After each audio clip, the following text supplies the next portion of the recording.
20 de março. 20 de março é o Dia Mundial da Agricultura. E que para nós tem uma importância significativa, né? Particularmente para o nosso país todo, evidentemente, para o mundo, né? Para o mundo. Mas, como o nosso pedaço é aqui, a gente cuida mais dele, a gente localiza esses assuntos, mesmo sendo mundiais, né? E, ao fazê-lo, a gente traz uma representação indubitável, né? Do setor do agro, que é o Chiquinho Matu, presidente da AgriShow 2023, tendo sido até recentemente secretário estadual da Agricultura, para falarmos sobre esta data, o Dia Mundial da Agricultura, mas também sobre a AgriShow, que nos diz respeito aí, sem dúvida nenhuma, e muito, e que está marcado agora para proximamente. E aí, vamos tratar sobre a AgriShow também, que expectativa que existe lá, se ela deve reproduzir o mesmo momento que o campo está mostrando aí, né? Se ela vai reproduzir em números o que o campo está projetando, enfim, tudo isso vamos tratar a partir de agora nessa entrevista com o Chiquinho Matu, a quem eu digo bom dia. Bom dia, Chiquinho. Bom dia, Daércio, bom dia a todos que nos acompanham. Você é palmeirense também, Chiquinho? Rapaz, eu já não sei mais o que eu sou, porque eu tenho filho corintiano, tenho neto corintiano. Depende. Ficou uma mistura, então no momento exato eu decido, no momento do jogo. Depende de quem está visitando a casa. Exatamente, naquele momento eu viro para o time que tiver. Você tem uma gaveta com bandeira e boné do Palmeiras, do tudo Santos. Certinho. Do Corinthians também, do São que Paulo. Vem, você vai lá e já enfeita. Família grande acontece essas coisas, né? Você vai virando. Na minha família conseguimos uma boa hegemonia. Por livre e espontânea pressão, todos somos palmeirenses. Né? Não tem nenhum que não seja. Acontece, sobretudo quando o Palmeiras ganha, aí tem muito torcedor, né? Quando perde, não aparece ninguém. Não aparece ninguém, é verdade. Muito bem. A gente já vai falar em seguida aqui sobre o tema de hoje, que é o Dia Mundial da Agricultura. Mas eu queria fazer uma pergunta aqui baseada no momento aqui preocupante, fim de semana com bastante temor, de mais quebradeira de bancos, mundo afora. Sabendo-se que o agro brasileiro tem todo um vínculo, né, com a economia mundial, eu fiquei aqui pensando, o que já aconteceu nesse sistema bancário fora e o que talvez ainda possa acontecer, de alguma maneira atrapalha o agronegócio brasileiro? Na verdade, isso coloca os agentes financeiros com mais cuidado. Eles retraem um pouco, analisam melhor o cadastro dos tomadores de crédito. Isso é sempre uma preocupação. O sistema bancário brasileiro, Daércio, é um sistema bancário muito testado e provado. E cuidadoso. E cuidadoso, absolutamente cuidadoso, e tem regras muito rígidas que foram estabelecidas há mais de 20 anos, quando foi feito toda aquela história da securitização dos bancos, saneamento do sistema financeiro, e ali foram criadas regras muito rígidas.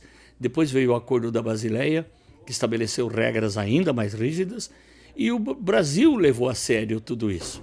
E os nossos agentes financeiros não são muito ligados a essa questão da tecnologia, de certa forma, uma coisa mais abstrata que tem. Porque você vê moeda digital, tudo isso não produz nada. Nunca produziu nada para o país, nunca produziu nada para o mundo. É apenas uma ciranda financeira de especulação. Quando você tem lastro, qual é o caso dos bancos brasileiros, a coisa muda de figura. Então, os bancos brasileiros são muito lastreados em coisas muito sólidas, até em princípios muito sólidos. Eu não vejo grande problema para o Brasil. Agora, quando quebra um banco da envergadura do Silicon Valley, ele vai arrastar outros bancos. Foi o caso do Credit Suisse esse final de semana, né? Que a União de Bancos Suíços acabou comprando no final de semana para não contaminar os mercados a partir de hoje, que é uma segunda-feira, e os mercados voltam a abrir. Então foi uma operação de emergência, a Suíça garantiu... Foi muita atenção lá esse fim de semana. Total. Imagine você vender um banco da envergadura de um Credit Suisse num final de semana, né? Então alguém ganhou, alguém perdeu, mas o sistema está mais seguro. Então é dessa forma que eu vejo. O sistema brasileiro de financiamentos não afeta diretamente o agronegócio, porque parte só do agronegócio é financiado pelo sistema financeiro. O grande agro, hoje, grandes produtores faz o seu próprio financiamento. Eles fazem operações internacionais, faz o hedge, amarra uma operação na outra e eles vão tocando a vida. Isso é parte do financiamento. A outra parte é do recurso obrigatório que os bancos particulares, os bancos privados e mesmo os bancos oficiais têm com o Banco Central. Eles têm que aplicar no agro. Então, é uma outra parte importante. Há uma obrigatoriedade nisso? Sim, há uma obrigatoriedade de 40% dos depósitos à vista tem que ser aplicado no agronegócio. Quase a metade, não é pouco? Quase a metade dos depósitos à vista. Tá. Mas isso dá um grande volume. E isso também irriga parte do sistema agropecuário no Brasil. É importante. E a outra parte vem do Plano Safra, que se destina prioritariamente às médias propriedades e às pequenas propriedades. Né? Então, isso vem do Plano Safra, que agora nós voltamos a ter 2 ministérios, né? Ministério da Agricultura, Pecuária e Abastecimento, que hoje já não é mais abastecimento, que a Conab foi para o MDA, Ministério do Desenvolvimento Agrário, para onde foi a Conab. Então, é importante porque é um ministério exclusivamente destinado às médias e pequenas propriedades. Vamos olhar com mais carinho, vamos olhar com carinho esses produtores. Porque esses produtores, definitivamente, são aqueles que produzem e vendem ali mesmo.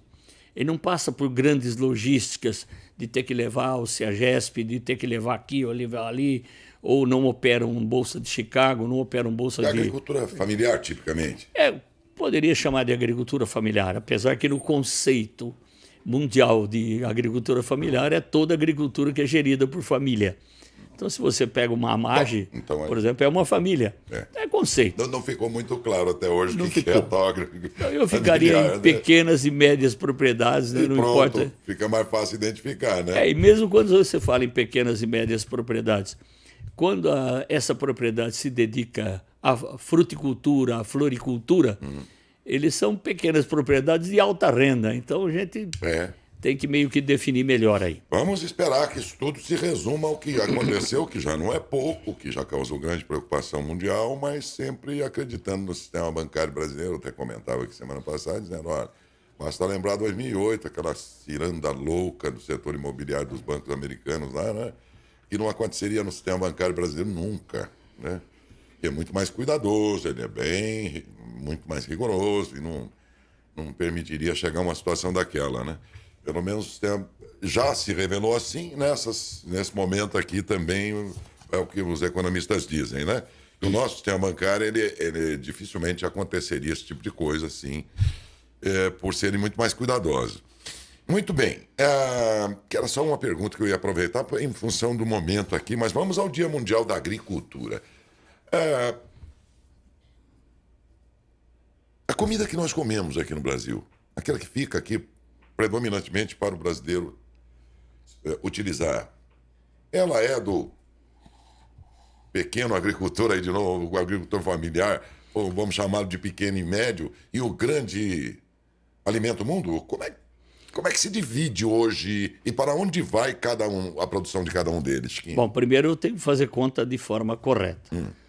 Todo frango que é consumido no Brasil, todo ovo que é consumido no Brasil, uma quantidade imensa, todo suíno que é consumido aqui, todo leite que é consumido aqui, produzido e consumido aqui, precisa de ração. Ração é feita à base de soja e milho, que é produzido pelos grandes produtores, pelas grandes propriedades. Não tem como produzir soja numa propriedade de tamanho pequeno, porque ela depende de mecanização, colheita mecânica. Milho até dá, mas o soja definitivamente não dá, que depende de máquinas, depende de colheita mecânica, não tem como colher soja na mão, não há a menor condição. Então, todos os produtos que nós consumimos aqui, inclusive a boiada, a carne que nós consumimos no dia a dia, que vem de confinamento ou que vem de gado suplementado a coxo, vem de soja e milho. Essa é a base da ração de tudo. Toda a produção de ração para pet, que hoje no Brasil é um número gigantesco, toda a ração desses animais, pet, de todo jeito, gato, cachorro, tudo que tem de pet, consome ração à base de soja e milho. Então, grande parte da nossa produção fica aqui, de maneira agregada com valores, porque você sai da matéria-prima pura e vai para uma ração processada, alimentando o ser humano, produzindo leite em pó, produzindo os ovos que nós comemos todo dia. Talvez eu dê um número, Daércio, para ficar bem caracterizado. Só a região de Bastos produz 22 milhões e 500 mil ovos por dia. Por 22 milhões? Milhões por e dia? 500 mil ovos por dia. Cidade Então, é pura granja ali, né? Pura granja. É. Então nós temos que olhar que tudo isso consome o quê? Ração à base de milho e soja, que não é produzido pela pequena propriedade. Entendi. Não tem escala suficiente para isso. Então não é... O Brasil consome grande parte do que produz. A estatística recentemente divulgada, então, está incorreta, porque eles dizem, olha, 70% dos alimentos que o brasileiro consome vem da agricultura familiar, assim eles diziam. Não vem. Por essa análise, certamente ela não está errada, não é bem assim. Não, definitivamente. Se você começar a colocar aquilo que a gente não consegue exportar, frutas, verduras, frutas ainda se exporta, né? Mas verduras, legumes, flores, tudo vem da pequena propriedade. Tudo vem da agricultura que é chamada agricultura familiar. Então, essa parte sim, mas a grande parte não. Vem da grande propriedade que vira ração, que vai virar todos esses produtos que eu me referi agora, inclusive ração para pet. Algo que não vá bem na pequena ou na grande agricultura, certamente está tão interligado que vai refletir. Acaba na migrando outra. a toda a cadeia. Nós temos que olhar sempre por cadeias produtivas, né? Se você pega a laranja, por exemplo, que aqui em Matão está a maior fábrica de suco de laranja como unidade do mundo. Onde é que está essa laranja? Essa laranja já não está mais no nosso município. Aqui. Nós temos pouquíssima laranja aqui, pouco mesmo, e aqui no entorno muito pouco. Ela foi migrando para regiões mais frias do estado para poder ter menos propagação das doenças que varreram nossos pomares aqui na região. Ainda assim, a nossa indústria aqui, entre outras, está a maior do mundo. E, aliás, as duas maiores do mundo, né? Sim. Estão aqui processando essa laranja. Continua viável ainda que o pomar tenha ido para longe? Eu acho que num outro momento, porque a pesquisa mundial ainda não alcançou a questão do greening. Nós estamos produzindo laranja com manejo do greening. A eliminação dele ainda não é possível. Não conseguiu. A pesquisa brasileira, que é a maior do mundo, está aqui em Cordeirópolis, Centro de Citricultura, que está aqui, não alcançou. Os pomares da Flórida, chamando de Estados Unidos como país desenvolvido, a pesquisa ainda não chegou lá. Isso está dizimando os pomares da Flórida, que já produziu 200 milhões de caixas, hoje produz-se muito 30, 40 milhões. Está dizimando. E o Brasil está tentando alcançar. Está resistindo. Está resistindo. Convivendo com o problema. Convivendo e, vamos dizer, ajustando o manejo. Porque a pesquisa, ela é uma coisa mais lenta. Até você conseguir ou combater o psilídeo, que é o vetor do greening, ou você adequar um manejo que possa conviver com essa praga, é um tempo demorado. Pesquisa é demorado. Mas num país em que não se investe tanto em pesquisa, nesse particular aí, o senhor acha que a estrutura de pesquisa hoje é suficiente para esse enfrentamento? Eu vou falar pelo estado de São Paulo, que eu saí do governo final do ano passado. Foi o maior investimento da história do estado de São Paulo. Não duvido, mas Em pesquisa. Tradicionalmente se investe muito pouco em pesquisa, embora tenhamos a Embrapa, temos os 6 institutos de São Paulo, que são mais antigos que a Embrapa, e tem também, Décio, uma coisa que pouca gente fala, são os institutos de pesquisa privados. Estão caminhando muito rapidamente, porque eles têm interesse na produção e têm interesse em vender produtos para esse manejo, para esse combate. Então tem muito instituto de pesquisa privado trabalhando. O Brasil vai voltar a investir, está voltando a investir. Há um processo de reestruturação da Embrapa. É importante isso para o Brasil, importante para o mundo tropical. Porque tudo que nós fazemos aqui é para o mundo tropical. E é bem particular, né? É bem particular, só que no início da nossa mecanização, no início das culturas, o Brasil fez agricultura num país de clima tropical com base naquilo que os imigrantes europeus trouxeram, que era agricultura para países de clima temperado. Muito diferente. Muito, totalmente diferente. Nós não temos neve, que mata nossas pragas. Nós temos que trabalhar e trabalhar muito nessa direção, e a pesquisa nos ajuda muito. Mas o que ajuda muito mesmo, viu, Daércio, é o suor do agricultor. Esse irriga o seu solo com suor, porque é um corajoso, é um trabalhador. Vê o que nós conseguimos fazer. Então, se você me permite, eu vou te dar uns números aqui. A primeira vez que nós alcançamos 100 milhões de toneladas de grãos foi no ano 2001. Em 2014, nós pusemos 200 milhões de toneladas. Olhe bem, são 13 anos de 100 milhões para 200 milhões. Em 2022, nós conseguimos fazer 300 milhões, são 317 milhões. Então o Brasil tem avançado rapidamente na produção. Isso, há um problema, e eu sei que você vai chegar aí, por que tem tanta gente passando fome com tanta produção? Não é surreal isso? É surreal. É surreal. O que falta no Brasil é renda. Tem muita gente passando fome por absoluta falta de renda. É grande problema. Disponibilidade de alimento tem. Falta talvez aí um grande programa social para que essa gente toda tenha emprego. Mas aí estaria o problema da falta de capacidade de poder de compra, é que está corrompido, ou então não está sendo compatível, ou o preço dos alimentos subiu demais? O preço dos alimentos subiu muito, e subiu pelo desequilíbrio da cadeia de suprimentos que nós tivemos no mundo durante a pandemia, que ainda não se estabilizou. O mundo se aproveitou também dessa pandemia para desequilibrar a cadeia de fornecimentos. Você veja, eu nem vou falar de alimentos. O que aconteceu com os semicondutores? Que desde um telefone celular, o computador que você está usando, os automóveis, as máquinas, demandam semicondutores. E nós tivemos problema. Há um desequilíbrio total. A indústria automobilística também passou.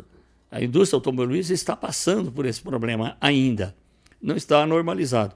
Então, esse desequilíbrio na cadeia de fornecimentos forçou o preço dos insumos e forçou para cima, né?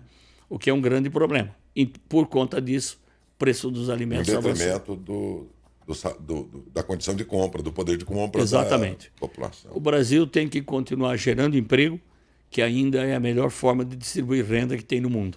É o melhor programa social do mundo, é a geração de empregos. Mas a geração de empregos no Brasil demanda também qualificação.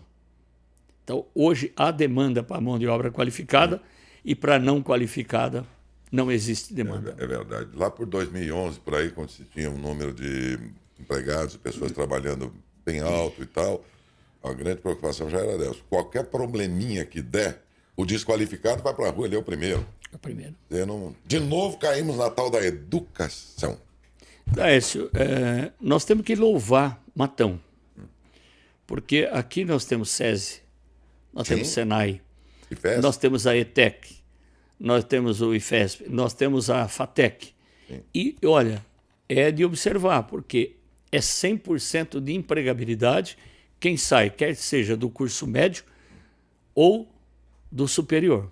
Do nível médio, superior, essa gente tem um pouco de qualificação e está empregado. Então, é educação a base de todo o nosso problema. Essa é verdade e, por sorte, você pega todas essas instituições, elas estão a serviço da própria vocação que a economia local tem. São poucas as cidades que têm todo um setor de formação educacional profissional que conduz o sujeito finalmente para aquilo que é a demanda de onde ele vive. Matão está muito bem encaixada nisso, né? Todos os cursos que são feitos nesses institutos são com aptidões da região. Então, isso é fundamental, porque não adianta, às vezes, a pessoa se forma em engenharia aeronáutica, tá certo que aqui nós temos a Embraer do lado, mas o que ele faria dentro de uma indústria? Então, os cursos são modulados de acordo com a aptidão da região. Vê o caso da FATEC, o caso da ETEC, são cursos onde quem se forma ali tem emprego aqui. Então, ele não se desloca, fica mais econômico, ele convive com a família. É importante que isso aconteça. Sabe, o pai desse menino não vai pagar 5 mil de mensalidade por mês. Nós estamos falando aqui de instituições gratuitas. Gratuitas. Seja de nível médio ou superior, gratuitas, formando. E sem deslocamento. É. E sem deslocamento, sem morar fora, que tudo isso custa. Quantas vezes, em vários lugares em que eu atuei, Chiquinho, quantas manhãs, tendo chegado à emissora, a gente tinha que noticiar lá acidente com estudantes, né, que viajavam 70, 80 quilômetros toda noite para estudar. Voltando tarde em casa, e o pai Muitas sem dormir e a mãe isso. sem dormir. Isso. A mãe E a sem família dormir. não dormia enquanto não chegava. Preocupadíssimos, com razão, né? Eu tinha um amigo, Jorge, que dizia sempre assim, amor, a minha paz é quando eu escuto a porta da sala de casa abrindo e eu sei que meu filho voltou. Essa é a hora que ele... Agora é hora de dormir. Agora é hora de dormir. É onde o pai e a mãe relaxam quando o filho chega. É Né? verdade. Matão tem diminuído muito, mas ainda tem muito ônibus que vai embora daqui para outras cidades. Né? Estamos seguros, Chiquinho, por longa data e tal, de que o Brasil é mesmo o que é hoje e está estabilizado dentro de uma situação de grande fornecedor de comida para o mundo? Talvez a gente precisasse fazer uma análise mais profunda. Europa não tem mais espaço para continuar produzindo. Mesmo que quiser. Mesmo que quisesse. Não tem. Exauriu. Não é questão de terra, é questão de tecnologia. E Europa, você tem 6 meses do ano coberto de neve, onde você não produz absolutamente nada. Então, o Brasil, que tem avançado muito na questão, eu estou falando do país de clima tropical. Nós temos avançado tanto. Primeiro, nós estamos hoje vivendo a terceira grande revolução do agro brasileiro. O primeiro foi plantio direto. Foi uma grande revolução. País tropical, tudo muito quente, e a gente gradeava a terra, arava a terra, expondo todos os micro-organismos ao sol, que, vamos dizer, calcinam o solo. Então, a primeira grande revolução, plantio direto na palha. O Brasil hoje já alcança 40 milhões de hectares dessa forma. Segunda grande salto, a segunda grande revolução. O que aconteceu para nós? A segunda safra. O Brasil produz hoje 2 safras aí. 3 sacas de milho produzidas no Brasil, 2 vêm de segunda safra. Todo o algodão nosso vem de segunda safra. Terceira grande revolução, integração, lavoura, pecuária, integração, lavoura, pecuária, floresta. O F, a floresta, é uma opção. Às vezes ele quer fazer só ILP. Então nós estamos aumentando a produção, nós temos já 18 milhões e 400 mil hectares dentro desse sistema. O que acontece aí? Nós temos a integração lavoura e a pecuária, porque a forrageira é necessária, o pasto é necessário. Quando você planta o milho, planta a forrageira junto. Tira o milho, o pasto está formado, joga a boiada. Joga a boiada, nós estamos antecipando um período de inseminação em 10 meses. Então nós temos uma terceira safra aí que é de bezerro. É importante. E ainda temos comida para armazenar em silo. O Brasil sai hoje de R$1.000, R$2.000 por hectare de uma pecuária pura e salta para 9, para 10, para 11. Temos propriedade, é um traço na pesquisa, mas nós temos propriedade de R$34 mil de renda por hectare, renda bruta. Mas é um negócio fantástico. E só é possível onde? Em países de clima tropical, onde o Brasil é líder absoluto. O outro é o continente africano, que ainda nós não chegamos lá. Então, dá para dizer, olha, o Brasil sacramentou essa condição. O Brasil sacramentou por tecnologia, por ciência e pelo peito do agricultor de acreditar nas novas tecnologias. Mas sempre estamos discutindo aqui, por ideologias partidárias ou não, essa condição. Tudo bem, chegamos lá, mas a floresta não pode ser invadida. Então, é conversa de leigo aqui, né? Que eu vou passar aqui. Do jeito que está hoje, podia parar aí, deixa o que tem de floresta lá e vamos plantar onde já se planta. Se fizer isso, o Brasil continua forte ou ele vai precisar de novas áreas? Eu diria assim, ideologia a gente não discute, não, né? Porque a ideologia é como discutir futebol, religião, é melhor não. Mas vamos discutir tecnicamente. Vou te dar um número do São Paulo, vou te dar um número do Brasil. São Paulo tem 6 milhões de hectares de pastagem. 60% desses 6 milhões de hectares em avançado estado de degradação. Então, são áreas que estão sendo incorporadas à integração lavoura-pecuária, onde você sistematiza esse solo, curva de nível, terraço, forrageira, pasto de boa qualidade e precisa produzir o grão. Quer dizer, nós estamos aumentando renda, aumentando produção em áreas que foram abertas 100 anos, 150 anos atrás, hoje, ainda no tempo do Império. Hoje não e serve não produz nada, não produz nada e não tem uma árvore. O Brasil inteiro, em área de logística, área onde tem logística, tem rodovia, tem condição de armazenagem, tem trânsito, facilidade para porto ou para as moageiras, nós temos entre 40 e 50 milhões de hectares na mesma situação. Fazendas que foram abertas ainda no tempo do Império. E lembrando que desmatamento não é bom, o agricultor não faz porque tem consciência, mas não faz também porque é muito caro. Você desmatar para plantar é muito caro. Muito melhor recompor essa terra aí. Muito mais barato recompor as terras que estão aí, que está nesse processo avançando para a integração lavoura-pecuária. E ainda coloco mais. Plantio direto na palha sequestra carbono. Mas o integração lavoura-pecuária é uma máquina, é uma usina de sequestro de carbono, porque a forrageira perfura 4, 5, 6, 8 metros de profundidade e ali está o carbono, parte onde a agricultura nunca vai mexer. Não tem como mexer. A agricultura se faz na parte fértil do solo, que está aí 20, 25, 30 centímetros, dependendo a região do país, tem mais ou menos cobertura. E no sistema de integração lavoura-pecuária-floresta, você só faz reconstituir um solo degradado. Minha gente, é bom a gente tomar como base aquilo que é técnico, aquilo que é de grande conhecimento aqui, porque do contrário a gente está falando como leigo, tanto que a minha pergunta aqui, e esse negócio de floresta e agricultura e tudo, porque a gente, além de ser leigo, também escuta as pessoas leigas falando e tal, não, mas não pode derrubar, mas não pode. Outros dizem, não, o que está aí já é suficiente para nela produzir tudo de que precisamos e tudo mais. Então a gente vai se situando melhor quando ouve uma opinião como essa do Chiquinho Matu, presidente da AgriShow 2023, até recentemente secretário estadual de Agricultura, e é sobre o Dia Mundial da Agricultura, que a gente falou até agora, posicionando o Brasil em relação a isso.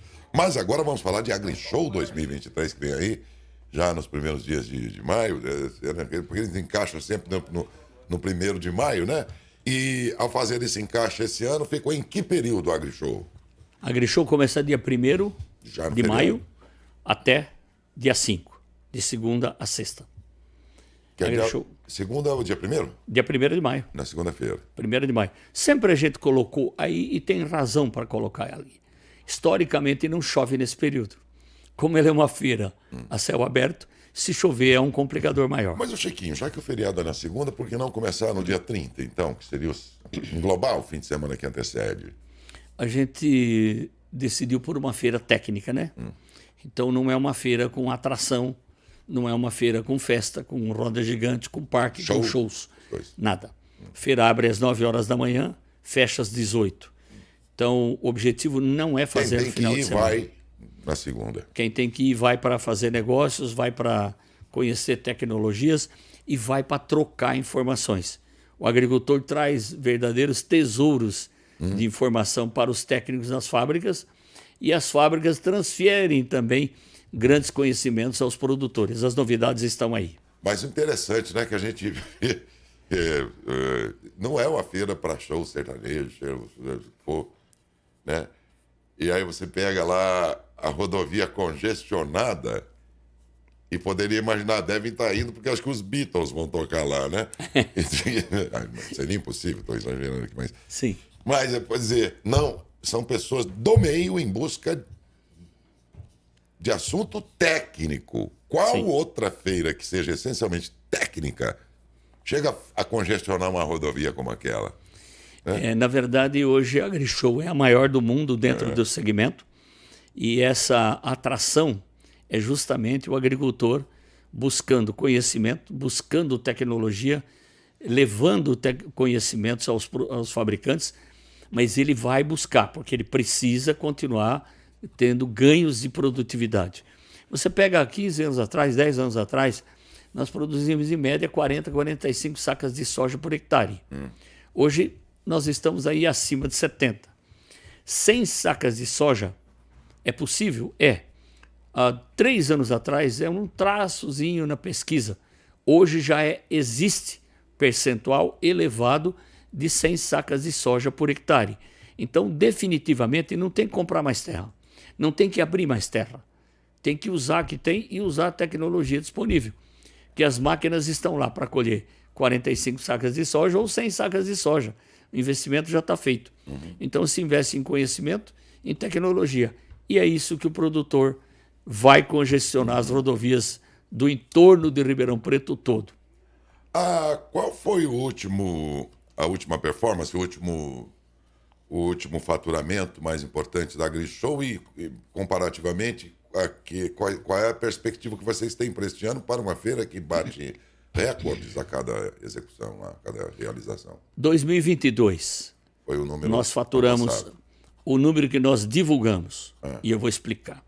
Nós divulgamos 11 bilhões 243 milhões de reais de venda que passaram pelo controle da feira. Tem muita coisa que é iniciada o negócio, é iniciado o negócio dentro da feira e concluído depois. Isso a gente não alcança. 11 bi 243. Fechado na feira. Na feira. E nós excluímos da conta, e todo ano nós excluímos, máquinas rodoviárias, veículos, sementes, defensivos e fertilizantes. A gente exclui. Tirando isso. Tira isso. Dá 11 bi. 11 bi 243.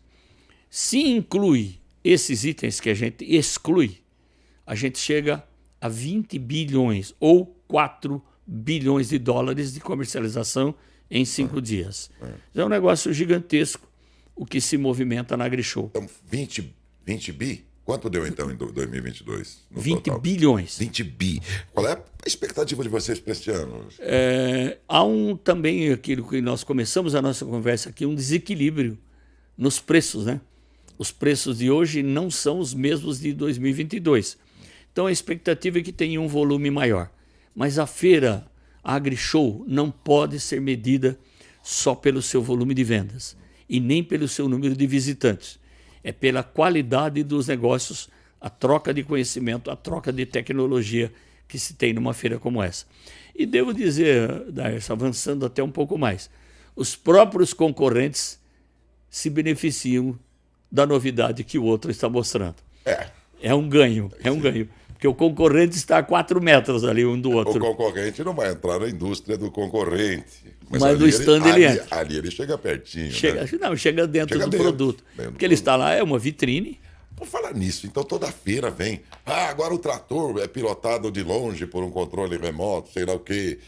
A tecnologia se desenvolve, naturalmente que tem sempre novidades a cada período, mas também chegamos a um ponto tal que não dá para esperar algo que deixe todo mundo boquiaberto de um ano para o outro. O que vem aí esse ano aí? Dá para contar alguma novidade, se é que pode já, de tecnologia que vá impressionar leigos e, sobretudo, agricultores? Bem, eu deveria dizer para você o seguinte: primeiro que se eu soubesse, eu não te contaria. Eu imaginei mesmo. Mas a minha função é perguntar, mas eu sabia que você ia falar isso. Se eu soubesse, eu não contaria, mas a gente não sabe, porque os fabricantes que vão levar novidades trancam isso a 7 chaves. Eles não contam. Não contam. É só nos dias. E não devem contar mesmo, porque tira a expectativa.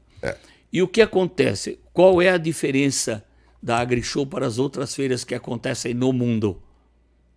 A diferença é o seguinte: o Brasil é o único país do mundo que trabalha a agricultura os 365 dias do ano. Então, todos os processos de validação das marcas europeias e norte-americanas são feitos no Brasil. Todo o processo de validação. Porque aqui nós conseguimos fazer um número de horas nessas máquinas que a Europa talvez levasse 3, 4 anos para fazer. E as variáveis de clima. A variável de clima. E aqui se faz em menos de 1 ano. Porque você pega uma usina de açúcar, uma safra são 8 meses. Né? Mas a lavoura não para nenhum dia. A mecanização não para nenhum dia. Você pega a fruticultura, a mesma coisa. É país de clima tropical. Então aqui se valida um produto americano ou europeu num período de tempo muito mais curto. Não é simulando situações, é em operação real no campo. Então todos os lançamentos são feitos na AgriShow, para o mundo. Isso é verdade, hein? Já pensou, você produz uma máquina lá num clima totalmente diferente, bota ela para rodar aqui, pega um verãozão, ela não dá conta. Então tem que testar aqui, ó. Aqui mesmo. Aqui é o laboratório. E o número de horas que ele consegue fazer. Porque na Europa, 6 meses, ele tem que ficar debaixo do barracão lá, esperando a neve passar. Escondido da neve. Escondendo da neve. E aqui não, ele está trabalhando. Que paizão esse nosso. País. E você começa lá no Rio Grande do Sul e sobe até o médio norte de Mato Grosso.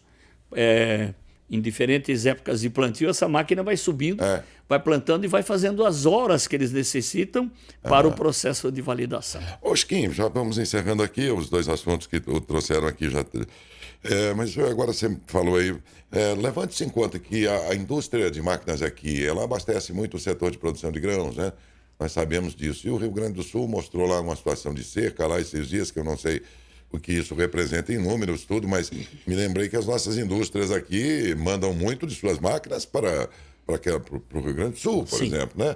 Há algum tipo de perda aí? Como é que está lá essa situação de seca? Ironicamente, aqui com chuva à vontade e lá seco. Esse é o efeito Laninha, né? Nós podemos até estar numa mudança de era, né? Imagine seca no Rio Grande do Sul e chuva de Santa Catarina para cima, nós estamos vivendo aí. Bom, aí vale a velha música, né? São as águas de março fechando o verão. Então, nós podemos estar no fim desse ciclo de chuvas. O Rio Grande do Sul é um produtor importante, faz falta para as empresas daqui. Causa algum prejuízo essa seca lá? Causa algum prejuízo, mas há compensação para as outras regiões do país que continuam demandando máquinas, né? Mas é sempre uma perda para quem tem o Rio Grande do Sul como um player importante na comercialização de máquinas. A nossa indústria, que tem sempre um percentual importante no Rio Grande do Sul, perdeu.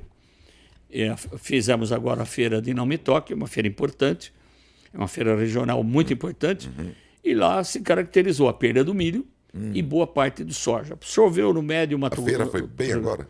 Foi bem. Não, digo assim, foi bem agora nessa... Foi março, agora começo de março.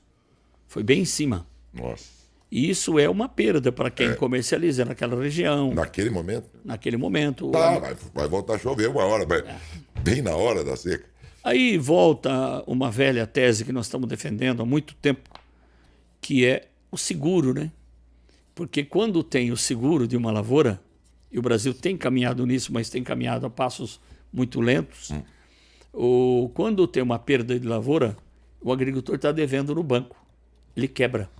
Com o seguro, ele pode não ganhar, mas ele não perde. Não fica com esse... Exatamente, ele não perde, ele empata o jogo e vai para uma nova safra. Só grãos tem um retorno tão rápido. Em 110, 120 dias você tem o resultado positivo ou negativo, tem. O Rio Grande do Sul continua sendo um grande produtor, importante no cenário nacional, só que hoje Mato Grosso já produz 90 milhões dessas 317. Os gaúchos do Mato Grosso. Os gaúchos do Mato Grosso. Gaúchos de primeiro e de segundo estágio, porque tem uma parte que parou no Paraná e depois subiu. Cansou mais cedo ali. Cansou mais cedo. O gaúcho paranaense é o gaúcho mato-grossense cansado, né? Exatamente. Ele deu uma parada, ele fez um stopzinho e foi embora. Olha, Dalberto, quando a gente tiver que pautar aqui o Chiquinho, não pauta outros assuntos, não, porque dá um programa inteiro aqui. Uma pena que o nosso tempo vai avançado. Mas foi muito bom, porque a data foi muito oportuna aqui, que é hoje o Dia Mundial da Agricultura. Foi muito oportuno também, porque estamos próximos da AgriShow.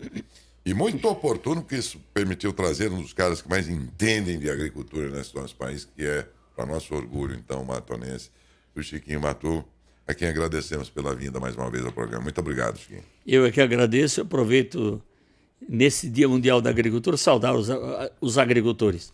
Tudo o que aconteceu nesse Brasil é fruto de muita coisa, ciência, pesquisa, mas também, em primeiro lugar, a coragem do agricultor de ousar a plantar num país de clima tropical, que agora está começando a ser domado pela ciência, pela pesquisa e pelo agricultor. É verdade. Grande abraço e sucesso na AgriShow já desde já. Eu é que agradeço a oportunidade, Dércio. Um abração. Só me permita Claro. atender aqui o nosso ouvinte através da rede social, Antônio José Raimundo. Ô, Antônio. Bom dia a todos. Bom dia. Excelente entrevista com Chiquinho Maturo, grande aprendizado com referência ao agronegócio. Cada dia aprendemos mais, gostaríamos de mais entrevista igual a esta. É, porque a gente fica aqui no tal ouvi dizer, o caipira sempre assim, né? Via dizer que não sei o quê, mas vi dizer é conversa de boteco, pô. Né? Aí você tem que estar na frente do cara que sabe tudo e bom. Certamente depois dessa entrevista a gente vai trocar muitos via dizer por tô sabendo que, porque eu ouvi o Chiquinho lá na rádio. Obrigado, Chiquinho, mais uma vez, um abraço, viu? Bom Eu dia. é que agradeço. Um bom dia para todos. É isso aí.